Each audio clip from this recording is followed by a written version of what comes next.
कि बिहार में विधानसभा चुनाव का बिगुल बज चुका है और मेरे साथ गोविंदगंज के एक ऐसे प्रत्याशी इस समय मौजूद हैं कि जिनको देख करके तो खैर आप पहचान गए होंगे। नाम रविशंकर पांडे जी है और जैसे ही गोविंदगंज विधानसभा में आते हैं सचमुच तहलका मच जाता है। हम बात सब कुछ करेंगे, शुरुआत वाले सर से ही करेंगे। सर स्वागत है आपका। धन्यवाद।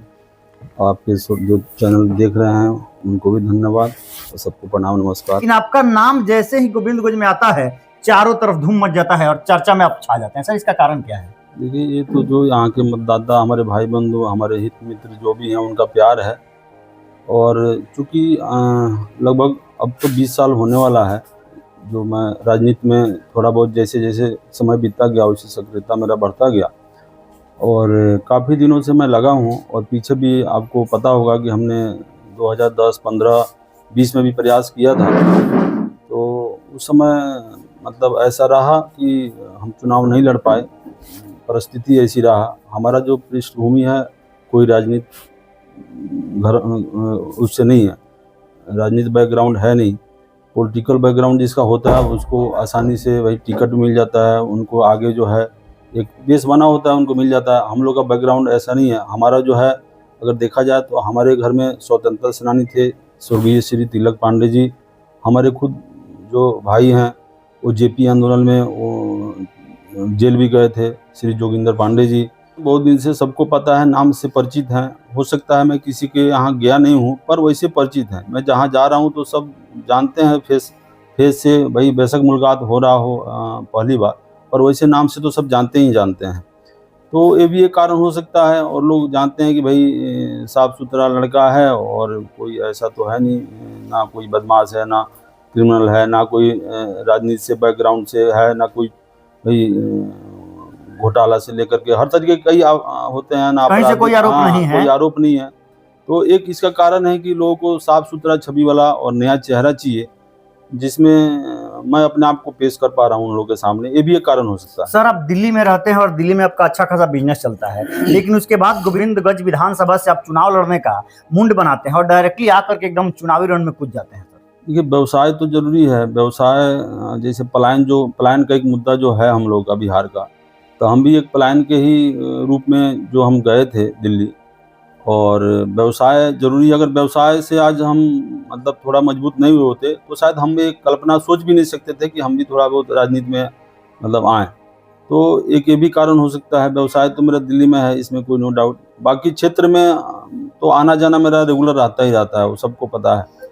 और जो भी जैसी परिस्थिति बनती है आते जाते रहते हैं। कल गोविंदगंज और पहाड़पुर क्षेत्र में हम लोग भ्रमण किए थे, जिसमें स्पष्ट तौर पर हम लोग देख रहे हैं कि जो युवा हैं और नए पीढ़ी के जो बच्चे हैं बहुत ज्यादा पसंद आपको कर रहे हैं सर लोग।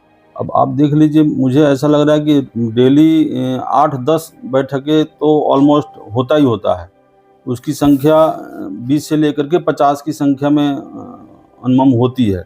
तो एक ये भी कारण है कि जो हम जा रहे हैं सब जगह लोगों से मिल रहे हैं तो लोग खुश हो रहे हैं कि नहीं एकदम सही समय पे है और आप इतने जब तक सब लोगों से मिल लीजिए, फिर जैसे होगा तो फिर एक पदयात्रा भी हम लोग का भी चलेगा। और हर जो वार्ड है उस वार्ड में एक छोटा छोटा बैठक पंचायत लेवल पे, बूथ लेवल पे, उस तरीके से हम लोग कार्यक्रम अभी चलेगा आने वाले समय में। प्रशांत किशोर जी बिहार बदलने का जो बात कर रहे हैं, क्या लग रहा है कि प्रशांत किशोर जी का जो मुहिम है वो सफल हो पाएगा और बिहार को सचमुच में आप लोग जो बेहाल हो गया है हाल, इस हाल को आप लोग बदल पाइएगा? नहीं, एक ऐसा मतलब धड़ा है जो कि आपको देखा जाए तो लालू मतलब राजद और बीजेपी उनके मतलब वो अगर एक बार राजद में कोई जा रहा है तो बीजेपी में जा रहा है, तो ये दो धड़ों से एक ऐसा तबका है कि बिल्कुल उब चुका है, परेशान है। वो तीसरा विकल्प चाह रहा था। तीसरा विकल्प अब जैसे हम लोग की प्रशांत जी का जो है, प्रशांत जन सुराज के नाम से जो हम लोग आए हैं, जनता का सुंदर राज, तो तीसरा विकल्प एक बन के उभरा है। और इसका ये कारण है कि हम लोग संभवतः जिस तरीके से अपना जनसंपर्क अभियान चला रहे हैं, तो हम लोग को जनता जो बिहार बदलाव की जो मुहिम है उसमें 100% अपना मतदान करके और हम लोग को सक्सेस बनाएगी। सर अगर गोविंदगंज से आप चुनाव लड़ रहे हैं और यहाँ के लोग आपको विधायक के रूप में अगर बना करके विधायक के रूप में देखना चाहते हैं तो फिर गोविंदगंज के लिए क्या आपका मुख्य एजेंडा होगा, क्या विकास कीजिएगा? देखिए, विकास तो यहाँ पे हुआ नहीं है, बहुत मतलब पिछड़ गया है पीछे देखा जाए तो। और इधर 5 साल में तो सड़कें का भी हाल वही है, कोई सड़क भी नहीं बना है। तो हमारा तो मुख्य जो है स्वास्थ्य और शिक्षा और आपका सड़क तो चाहिए, रोजगार हैं, ये 3 तो है ही है। बाकी यहाँ का बेसिक जो है अगर देखा जाए तो 2-3 चीज़ें उभर के आ रहा है कि आजकल जो नई पीढ़ी है उसमें एक जो होता है ना वृद्धाश्रम ब्लॉक लेवल पे बनता है। हाँ बनता है। ये भी एक अहम रहेगा कि हम लोग कोशिश करेंगे कि वृद्धाश्रम हर एक ब्लॉक लेवल पे बनाया जाए और जिसमें जो बुजुर्ग लोग हैं उनको मतलब मिले सेवाएं। और एक उधर पुल है आपका जो सलेमपुर वाला, वो भी एक बहुत दिन से गोविंदगंज सलेमपुर जो पुल है हमेशा चर्चा में बना रहता है, चर्चा में बना रहता है, लेकिन पुल नहीं बन पाता। अभी विधानसभा में इसका चर्चा हुआ था, जो विधायक जी ने प्रश्न उत्तर में फिर अपना क्वेश्चन वापस ले लिया था। तो एक अहम मुद्दा वो भी है, तो उस पर भी हम लोग संभवतः अपने कार्यकाल जो 5 साल आएगा उसमें उसको पूर्ण रूप से हम लोग चालू कराने का प्रयास करेंगे।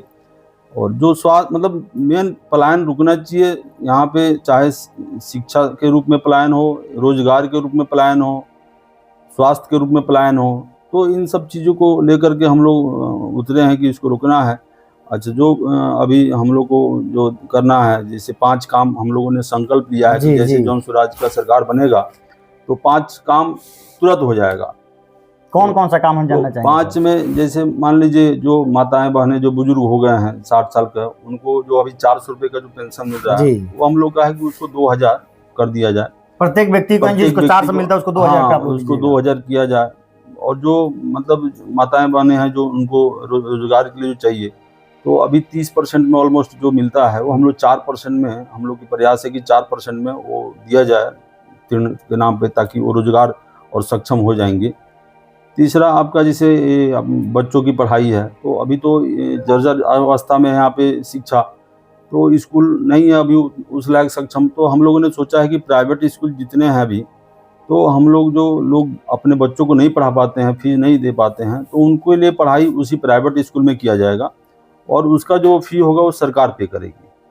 तो इस टाइप से है। दूसरा अभी एक वो आपका दारू वाला भी है, उसको भी हम लोगों ने सोचा उससे सरकार की जो है स्रोत बढ़ेगा। अच्छा सर, दारू के बाद जैसे ही चला तो हम आपसे एक बात जानना चाहेंगे, बिहार में जो शराबबंदी है, नीतीश कुमार जी के द्वारा शराब बंद कर दिया जाता है, उससे बिहार में मतलब नुकसान है बिहार को या फायदा है? नहीं, बंद कहाँ है, वो तो पहले से ज्यादा बेहतर दिखावा के लिए तो बंद किया गया है गवर्नमेंट के द्वारा। हाँ, तो उससे सरकार के खजाने में पैसा जा रहा है 2 नंबर के रूप में, और जो माफिया हैं उनका जेब भर रहा है, उससे जनता का हित नहीं हो रहा है, जनता का नुकसान है। जो गरीब तबके हैं उनको तो सबसे ज्यादा नुकसान है। तब तक के लिए जय हिंद।